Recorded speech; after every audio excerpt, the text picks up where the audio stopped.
Dalam nama Bapa dan Putra dan Roh Kudus. Amin.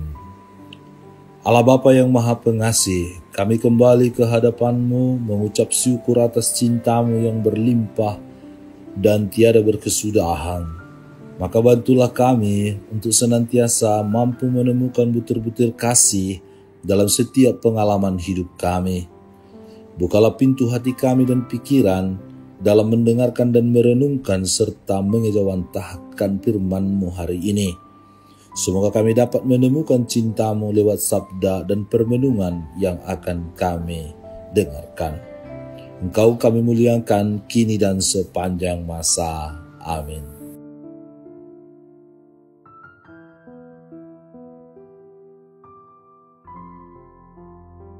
Tuhan bersamamu dan bersama rohmu. Inilah Injil suci menurut Markus. Dimuliakanlah Tuhan. Berkatalah Petrus kepada Yesus, "Kami ini telah meninggalkan segala sesuatu dan mengikuti Engkau."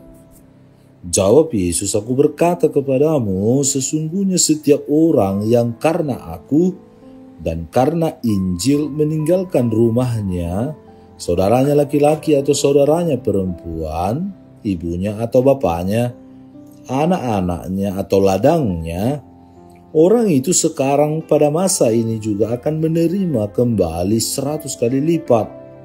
Rumah, saudara laki-laki, saudara perempuan, ibu, anak, dan ladang, sekalipun disertai berbagai penganiayaan. Dan pada zaman yang akan datang, ia akan menerima hidup yang kekal. Tetapi banyak orang yang terdahulu akan menjadi yang terakhir, dan yang terakhir akan menjadi yang terdahulu." Demikianlah sabda Tuhan, terpujilah Kristus. Saudara dan saudari terkasih dalam Kristus Yesus, dalam seluruh tugas karya, pelayanan dan pewartaan yang kita lakukan untuk mengembangkan karya kerajaan Allah di gereja kita, di tempat kita masing-masing ketika kita mau menjadi pelayan-pelayan Tuhan, pengurus-pengurus gereja, kerap kita berbenturan dengan istilah atau kata-kata yang sering kita dengarkan atau dalam lagu-lagu yang kita dengarkan, bahwa upahmu besar di surga.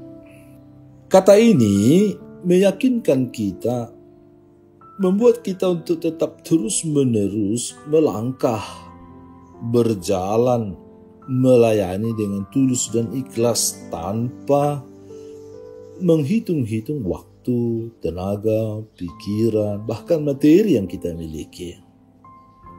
Kata-kata upahmu besar di surga itu sangat sedikit mempengaruhi tugas dan karya pewartaan juga, karena kerap kita juga membutuhkan hal-hal yang berbau materi untuk tugas karya dan pelayanan kita.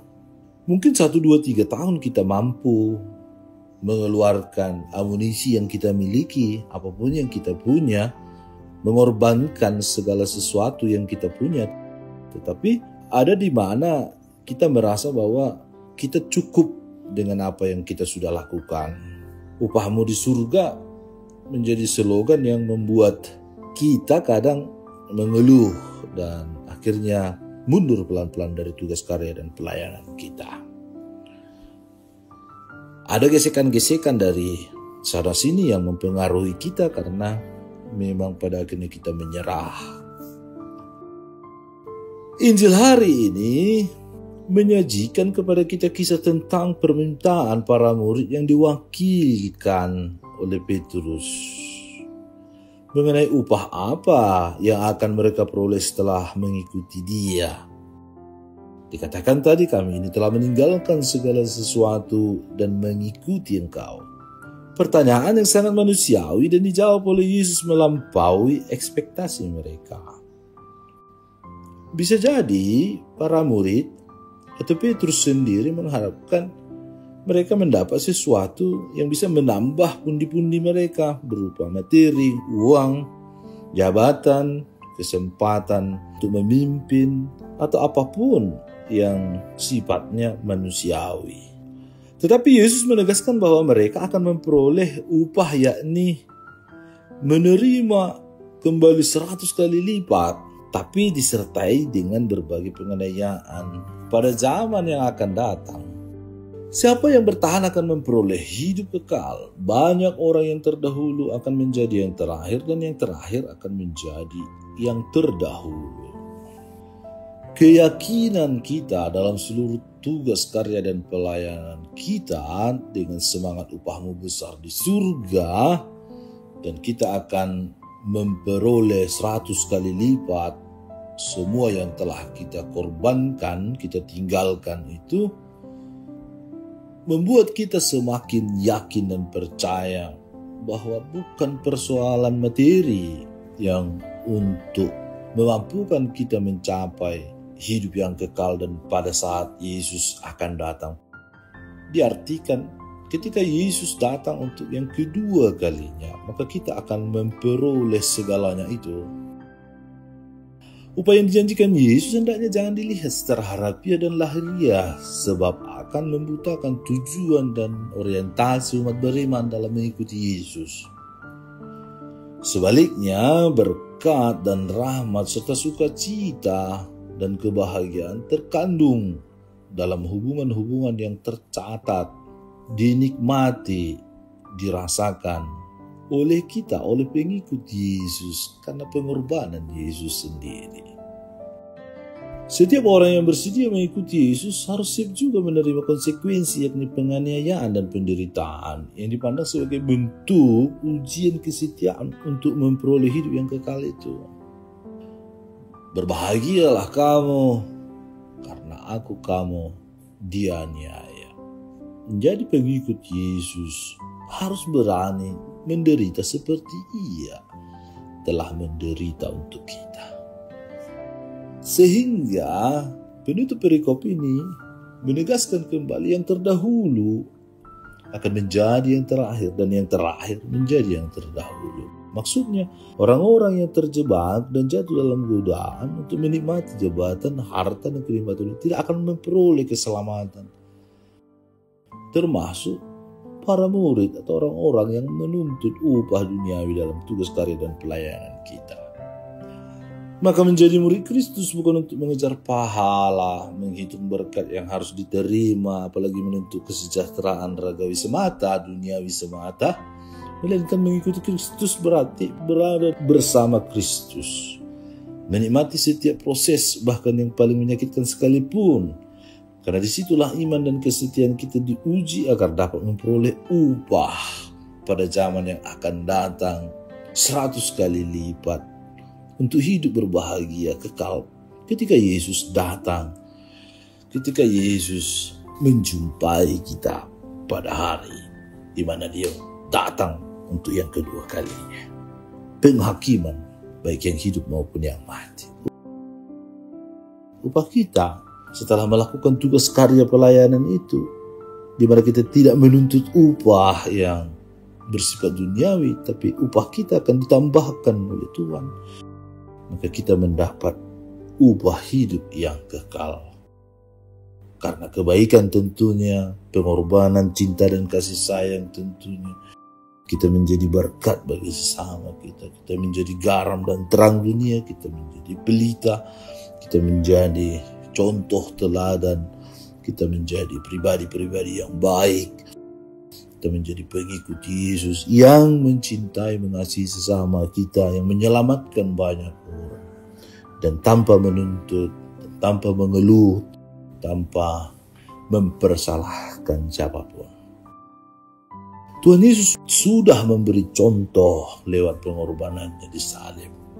Karena setelah salib ada kebangkitan, ada kemenangan dan kebahagiaan, sukacita, penyelamatan.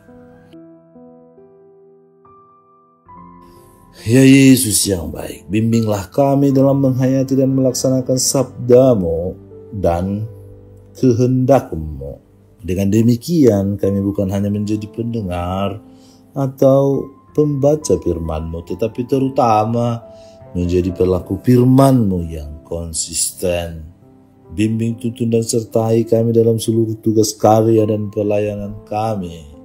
Ajari kami untuk melihat, menghayati, dan merenungkan sabda-Mu hari ini, bahwa upah kami adalah 100 kali lipat dari semua segala sesuatu yang kami tinggalkan, dan mampukan kami untuk meninggalkan segalanya demi membangun kerajaan.